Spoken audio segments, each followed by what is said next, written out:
Hey everyone, welcome back to the channel. In today's video, I'm going to go over 12 Pokemon investing fails. Now, these are basically cards or sealed products that have really retracted in the last little while. Before we jump into it though, if you haven't subscribed to the channel, please do so. And if you want to become a channel member, that would be awesome. You can join up from the homepage, and when you are a channel member, you can ask me any Pokemon investing related questions via email and I'll get back to you in a timely manner. Anyway, on to the video. Before we get into the exact 12 fails, I just want to make this premise. A lot of people have been saying, oh, vintage is dying, it's the crash, there's all these doom words. And I just want to premise the video by saying this isn't about that, because the whole idea is, this whole notion that, vintage is crashing and, a lot of modern alts are starting to crash, particularly some sun and moon ones. All it ever really is nothing more than a market correction. It's really all that it ever seems to be. We all know that, from late 2020 through 2021, a lot of particularly Wizards of the Coast period products were really bolstered by people like Logan Paul and stimulus checks and a lot of people sitting at home and so many factors. I don't need to go over them all again. If you've been in the Pokemon investing / collecting space for a while, you know the reasons why vintage went to the absolute moon. It's really just a market correction. So yes, these cards and sealed products that I'm about to show have retracted a lot. However, that's not to say the whole vintage market is dead, or sun and moon alts are dead, or reprints kill cards forever. That's not what this whole video is about, because there's so many Wizards of the Coast singles that are actually selling for more now than what they were in 2021 or 2022. Or they're selling for such similar prices that they haven't really retracted at all. Yes, I've handpicked a few, but you'd be naive to believe a lot of the headings that, people just handpick so many cards to say it's all doom and gloom, it's all crashing. It's not the case at all. Yes, there's a market correction, but no, it's not a massive crash. There's plenty of cards, like I said, that are performing just fine, increasing in price, stabilizing in price, staying the same in price. So don't listen to the doomsayers. Anyway, let's jump into the 12 that have really retracted in price. Starting off with number 1 on the list, the grail, I guess, when it comes to main set Pokemon cards. First edition PSA 10 holographic Charizard. March 24 this year, $347,000 sale, and June 24 this year, only 3 months later, a $194,650 sale. That's pretty much a $150K loss in the space of 3 months, hey, isn't it? Now, I will just premise this by saying it's a really hard one to track, because when you've got modern chase cards like Umbreon VMAXs and Giratina, etc. from Lost Origin, and even Greninja now from Twilight Masquerade, Magikarp from Paldea Evolved, the big modern chase cards, you can get this real sense of market price because there's so many sales concluding daily. Not every 3 months, not once every 6 months, not once a year like a lot of these rare vintage cards. They're concluding daily. So it's very difficult to pinpoint an exact market price for a first edition base set Charizard PSA 10. Either way though, it's had a massive retraction in the last 3 months. Number 2, the Unlimited base set booster box. Again, at the start of this year, January 2024, we had a $12,900 sale, which, to be fair, all throughout COVID, we saw similar prices. In fact, base set booster boxes actually grew a fair bit higher than that during the height of COVID, late 2020, early 2021. We saw some sales up around the $20,000 mark. June 24 this year sold for $8,068. So again, a massive retraction there on the base set booster box. Through on the list, one of my all-time favorite base set artworks. I love the Gyarados first edition. One of my favorite Pokemon. I always love the Dragon style Pokemon. Hey, in August 2021, during the hype, $19,999 is sold for. So pretty much bang on $20,000 US in a PSA 10. April 23, again, there's not a great deal of sales, auctions, etc. coming up for Gyarados or base set first edition cards. But in April 23, it sold for $10,001.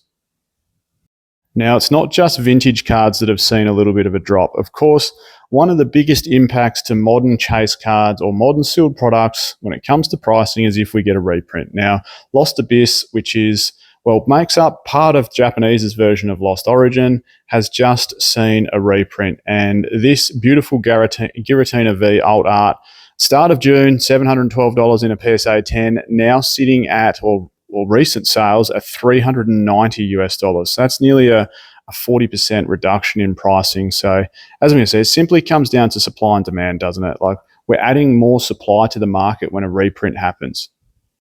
Another vintage booster box, Team Rocket, November 2023 saw a sale of $11,500, and May this year, May 2024, saw a sale of $6,288. That's nearly halving the price. Again, all throughout COVID, this box was selling in the early tens of thousands, whether it was 11, 12, 13, sometimes nudging 15, and to see it retract down to 6,288, again, it's simply a market correction on these Wizards of the Coast products.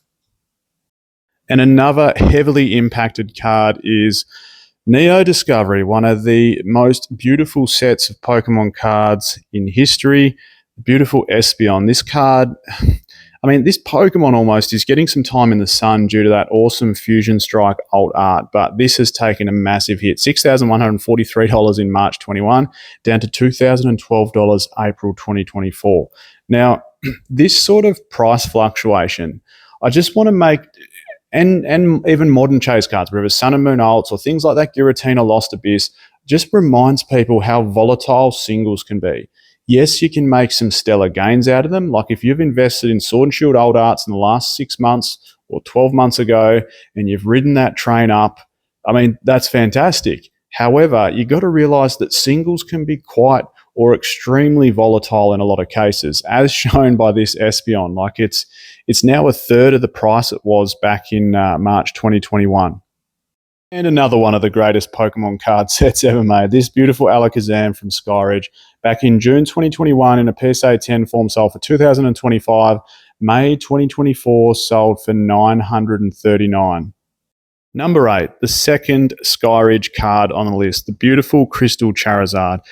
In February 2021, this card sold for a whopping $21,100 in a PSA 10, and in April 2024, it just recently sold for $13,200 in a PSA 10.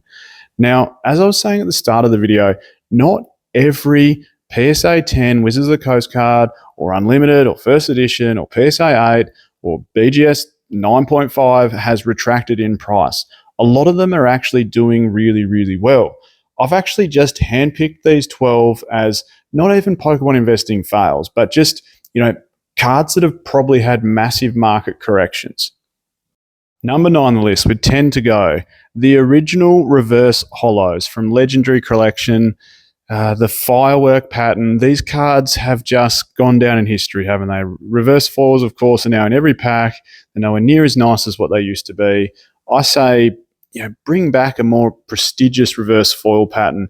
And I'm really, really happy for the Japanese version of Pokemon 151. We had the alternate reverse foil, which was the Master Ball foil, which was 1 per pack. Such a brilliant idea. I say bring back better reverse foil patterns. Anyway, none will ever be better than Legendary Collection. This Gengar sold in April 2021 for $12,877 and has just recently sold in May 2024 for $7,357. Number 10, only 3 to go, the Crystal Nidoking from Aquapolis. Back in, when are we talking now? July 2021, this card sold for nearly $4,000, $1 off, $3,999. In December 23, sold for $2,100. Keep in mind, these crystal cards from Skyridge and Aquapolis don't actually come up for sale all that often. Number 11, and boy, do I love the artwork on this card. Hey, imagine if they made, yes, alt arts are phenomenal and illustration rares are phenomenal, but imagine if they made some alt art or special illustration rare versions of some of that cool, old, tough artwork they used to have during E-Series, and even some of the base set cards. Like base set Charizard looks tough. This Tyranitar, though, is just, staunching his way through the forest there.